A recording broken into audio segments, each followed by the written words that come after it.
A Epístola de Judas. A Epístola de Judas desenvolve a história da apostasia da cristandade, desde os primeiros elementos que se insinuaram na igreja para corromperem até ao seu julgamento, até ao aparecimento de nosso Senhor, apostasia moral que mudava a graça de Deus em dissolução. Em João, eles se tinham saído, aqui tinham se introduzido, corrompendo. Esta epístola é muito pequena, contendo lições apresentadas muito brevemente e com a rapidez enérgica do estilo profético, mas tem uma imensa importância e um alcance considerável. O mal que se infiltrou no seio dos cristãos não cessará até que o juízo o destrua. Já o notamos, há uma diferença entre a epístola de Judas e a segunda epístola de Pedro. Pedro fala de pecado, Judas fala de apostasia, do abandono pela Assembleia do seu estado primitivo perante Deus. O abandono da santidade da fé é o assunto de que Judas trata. Não fala de separação exterior, considera os cristãos como um grupo de pessoas professando uma religião sobre a terra e sendo primitivamente fiéis ao que professavam.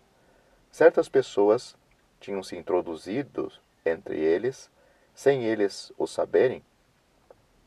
Comiam sem temor com os cristãos em suas confraternizações e, embora o Senhor venha, acompanhado de todos os seus santos, de modo que os verdadeiros fiéis já terão sido arrebatados, entretanto, no juízo, essas pessoas são ainda consideradas como estando na mesma categoria para fazer juízo e condenar de entre eles todos os ímpios. Versículo 15. Eles podem bem estar em rebelião aberta no momento do julgamento, mas eram indivíduos que tinham feito parte do conjunto dos cristãos. Eram verdadeiramente apóstatas, inimigos deixados para trás. Quando nos é dito, estes são os que causam divisões, não é de uma separação aberta com a igreja visível que se trata, porque o apóstolo fala deles como estando no meio dela, mas separam-se dentro dela, como se fossem mais excelentes do que os outros, tal como faziam os fariseus entre os judeus. Judas assinala esses homens como estando no seio dos cristãos e, como tal, se apresentando. O juízo abate-se sobre esta categoria de pessoas, uma vez que o arrebatamento dos santos os deixa para trás para o juízo. Ao começar, Judas assinala a fidelidade de Deus e o caráter dos seus cuidados com os santos, com os que respondem ao pedido de Jesus na sua oração no capítulo 17 do Evangelho de João. Eles eram chamados, santificados por Deus, o Pai, e conservados em Jesus Cristo, como vemos no versículo 1. Feliz testemunho este, que exalta a graça de Deus. Pai Santo, diz o nosso Senhor, guarda-os. Ora, estes eram santificados por Deus, o Pai, e guardados em Jesus Cristo. O apóstolo fala em vista do abandono da santa fé por vários e dirige-se àqueles que eram guardados. Tinha pensado escrever-lhes acerca da salvação comum a todos os crentes, mas achava necessário escrever-lhes para os exortar a manterem-se firmes, a combaterem pela fé que, uma vez, fora dada aos santos. Queria fazê-lo porque já havia quem corrompesse esta fé pela negação dos direitos de Cristo a ser Senhor e Mestre, e assim, afrouxando os freios da vontade própria, abusavam da graça e mudavam-na num princípio de dissolução. Eis os dois elementos deste mal que os instrumentos de Satanás introduziam: a rejeição da autoridade de Cristo, não o seu nome, e o abuso da graça para satisfazerem as suas cobiças. Nos dois casos, era a vontade do homem que libertava de tudo o que a refreava. A expressão Senhor Deus indica este caráter de Deus. Senhor, aqui não é a palavra geralmente empregada em grego, é mestre. Em seguida, tendo assinalado o mal que se tinha insinuado secretamente entre os cristãos, a epístola revela-lhes que o juízo de Deus é executado contra aqueles que não andam segundo a posição em que Deus os tinha primeiramente colocado.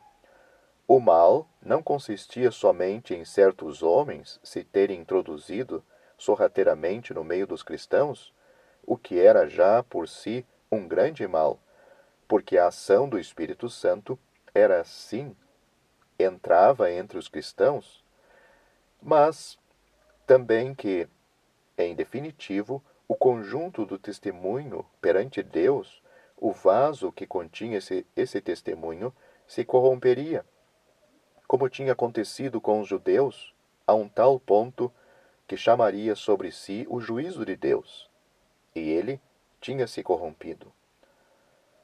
Encontramos, pois, aqui o grande princípio da queda do testemunho estabelecido por Deus no mundo, por meio da corrupção do vaso que o contém e que usa o seu nome. Assinalando a corrupção moral como caracterizando o estado dos professantes, Judas cita, como exemplo desta queda e do seu conjunto, o caso de Israel, que caiu no deserto, à exceção de dois homens, Josué e Calebe, e dos anjos que, não tendo guardado o seu primitivo estado, estão reservados na escuridão e em prisões eternas até ao juízo daquele grande dia. Isto vemos nos versículos 5 e 6. Este último exemplo sugere um outro a Judas, a saber, o de Sodoma e Gomorra, apresentando a imoralidade e a corrupção como causa do juízo. O estado dessas cidades é um testemunho perpétuo do seu julgamento neste mundo. Esses homens ímpios, tendo o nome de cristãos, não passam de sonhadores, porque a verdade não está neles. Desenvolvem-se neles os dois princípios que assinalamos, a saber, a impureza da carne e o desespero da autoridade. O último manifesta-se sob uma segunda forma, a saber, a licenciosidade da língua, a vontade própria que se manifesta nas injúrias contra as dignidades, ao passo que, diz o texto, o arcanjo Miguel não ousava injuriar o próprio diabo, chamando-o apenas, na gravidade de alguém que atua segundo Deus, o julgamento do próprio Deus. Versículos 8 e 9. Em seguida, Judas resume os três gêneros ao caráteres do mal e do afastamento de Deus. Em primeiro lugar, assinala o da natureza, a oposição da carne ao testemunho de Deus e ao seu verdadeiro povo, o livre curso que esta inimizade dá à vontade da carne. Em segundo lugar, fala do mal eclesiástico, do ensino do erro por causa de uma recompensa, sabendo-se, no entanto, que este ensino é contrário à verdade e contra o povo de Deus. Em terceiro lugar, mostra a oposição aberta a rebelião contra a autoridade de Deus no seu verdadeiro rei e sacerdote. No tempo em que Judas escreveu a sua epístola, os que Satanás introduzia na igreja para ali abafarem a vida espiritual e conduzirem ao resultado que o Espírito contempla profeticamente, permaneciam no meio dos santos e tornavam parte nos nas piedosas reuniões de amor, onde se assemelhavam em testemunho do seu amor fraternal. Esses homens eram manchas ou nódoas que caíam nessas santas refeições, apacentando-se sem temor nas pastagens dos fiéis. O Espírito Santo denuncia-os energicamente. Estavam duplamente mortos, por natureza e pela sua apostasia, sem fruto, ou trazendo fruto que se estragava, como se fora da estação própria, desarraigados, escumando por todo o lado as suas infâmias, estrelas errantes, reservadas para as trevas eternas. Havia logo tempo, e há longo tempo que o Espírito anunciara pela boca de o que o julgamento seria executado contra eles. Esta passagem apresenta um lado muito importante do ensinamento que é dado aqui, a saber, que o mal que se tinha insinuado no meio dos cristãos havia de continuar e seria encontrado ainda quando o Senhor voltasse para o julgamento. O Senhor viria com milhares dos seus santos para executar o julgamento sobre todos os ímpios de entre eles, por causa dos seus atos de iniquidade e das palavras ímpias que eles tinham pronunciado contra o Senhor. Versículos 14 e 15. Haveria um sistema contínuo do mal desde o tempo dos apóstolos até que o Senhor voltasse. Este é um aviso solene do que há de acontecer entre os cristãos. É profundamente notável ver o escritor inspirado identificar os fomentadores de devassidão com os rebeldes, que serão o objeto do julgamento no último dia. É o mesmo espírito, a mesma obra do inimigo, refreada de momento, que amadurecerá para o juízo de Deus. Pobre Assembleia! Todavia, isto não é senão a marcha universal do homem, somente tendo a graça revelado plenamente Deus, libertado da lei, resulta daí agora, ou a santidade do coração e da alma e as delícias da obediência sobre a perfeita lei da liberdade, ou a devassidão e a rebelião aberta. Nisto, o provérbio é verdadeiro. A corrupção do que é mais excelente é a pior das corrupções. É preciso acrescentar aqui que a admiração dos homens para conseguir deles algum proveito pessoal é um outro traço característico desses apóstatas. Não é, pois, a Deus que eles pertencem. Ora, os apóstolos tinham já advertido os santos de que esses escarnecedores viriam, andando segundo as suas ímpias concupiscências, exaltando-se, não tendo o Espírito Santo, encontrando-se apenas no seu estado natural, carnal. Versículos 17 e 19. Vem em seguida a exortação prática para aqueles que eram guardados, segundo a energia da vida espiritual e pelo poder do Espírito de Deus, deviam, por graça, edificar-se e guardar-se na comunhão de Deus. Versículos 20 e 21. A fé para o crente é uma fé muito santa, e ele ama-a, porque ela é assim. A fé põe-no em relação e em comunhão com o próprio Deus. O que há a fazer nas penosas circunstâncias de que fala o apóstolo, seja qual dor o grau do seu desenvolvimento, é edificarem-se nesta muito santa fé. O crente cultiva a comunhão com Deus e aproveita, por graça, das revelações do seu amor.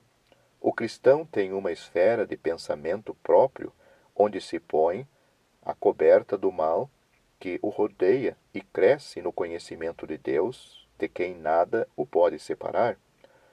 A sua parte nele é sempre tanto mais evidente quanto mais o mal aumenta. A comunhão com Deus e no Espírito Santo, em cujo poder ele ora, e que constitui o elo entre Deus e a sua alma, e as suas orações, são ofertas de harmonia com a infinidade desta relação e animadas pela inteligência e pela energia do Espírito de Deus. Deste modo, os cristãos guardavam-se na consciência, na comunhão e no gozo do amor de Deus. Permaneciam no seu amor durante o tempo da sua permanência neste mundo. Mas, como alvo, esperavam a misericórdia do Senhor Jesus Cristo para a vida eterna. Versículo 21. Com efeito, quando se repara nos frutos do coração do homem, sente-se a necessidade de que seja a sua misericórdia a apresentar-nos sem mancha perante a sua face naquele dia, para a vida eterna com um Deus de santidade. Sem dúvida que é a sua imutável fidelidade, mas em presença de tanto mal, pensamos antes na sua misericórdia. Veja-se o que Paulo diz em circunstância semelhante. Na sua segunda epístola a Timóteo, no capítulo 1, versículo 16, é a misericórdia que faz a diferença entre os que caem e os que ficam de pé. Veja-se também Êxodo, capítulo 33, versículo 19. E é preciso distinguir também entre aqueles que são enganados. Alguns há que são somente desencaminhados por outros, mas outros há em que se vê claramente a ação das concupiscências de um coração corrupto, e neste caso devemos aborrecer tudo o que testemunha dessa corrupção como coisa insuportável. O Espírito de Deus, nesta epístola, não apresenta a eficácia da redenção. Ocupa-se das astúcias do inimigo, dos seus esforços para aliar o desenvolvimento da vontade do homem com a profissão da graça de Deus, para deste modo provocar a corrupção da Assembleia e a queda dos cristãos, pondo-os no caminho da apostasia e do juízo. A confiança está em Deus, e é a Ele que o escritor sagrado se dirige, ao terminar a sua epístola, quando pensa nos fiéis aos quais escreve: aquele que é poderoso para vos guardar de tropeçar e apresentar-vos irrepreensíveis com alegria perante a sua glória. É importante notar de que maneira o Espírito de Deus fala nas epístolas de um poder que pode guardar-nos de toda queda e irrepreensíveis, de sorte que um pensamento de pecado, por simples que seja, não é jamais excusável. Não é somente a carne que não está em nós, mas o Espírito Santo atuando no novo homem. Não é, pois, necessário que a carne atue ou influa na nossa vida. Veja, por exemplo, 1 Tessalonicenses, capítulo 5, versículo 22. Estamos unidos a Jesus. Ele representa-nos perante Deus. Ele é a nossa justiça. Mas, ao mesmo tempo, aquele que na sua perfeição é a nossa justiça, é também a nossa vida, de sorte que o Espírito Santo procura a manifestação dessa mesma perfeição, a perfeição prática, na vida de todos os dias. Aquele que diz, eu permaneço nele, deve andar como ele andou. 1 João, capítulo 2, versículo 6. O Senhor diz também, sede vós, pois, perfeitos, como é perfeito o vosso Pai que está nos céus. Mateus, capítulo 5, versículo 48. Há progresso nisto. Cristo, ressuscitado, é a fonte desta vida em nós, que remonta à sua origem e que considera o Cristo ressuscitado e glorificado a quem devemos ser conformes em glória. Como seu objeto e seu alvo, veja, por exemplo, Filipenses capítulo 3. Mas o efeito disso é que não temos outro alvo. Uma coisa faço, diz Filipenses capítulo 3, versículo 13. Assim, qualquer que seja o grau de realização, o motivo é sempre perfeito. A carne não serve para nada como motivo, e neste sentido somos irrepreensíveis. Portanto, o Espírito Santo, uma vez que Cristo, que é a nossa justiça e a nossa vida, liga a nossa vida ao resultado final de um estado irreprovável diante de Deus. A consciência sabe, pela graça, que a perfeição absoluta é nossa, porque Cristo é a nossa justiça. Mas a alma, que disso se regozija perante Deus, tem a consciência da sua união com Ele e procura a realização dessa perfeição segundo o poder do Espírito Santo, pela qual estamos assim unidos a Cristo. Aquele que pode realizar essa perfeição, guardando-nos de toda a queda, esta epístola atribui toda a glória e todo o domínio em todos os séculos. O que há de mais particularmente impressionante na epístola de Judas é que ele segue a corrupção da Assembleia desde a entrada imprevista de alguns até ao seu julgamento final, e mostra que essa corrupção não cessou, mas que passa por fases variadas até esse dia.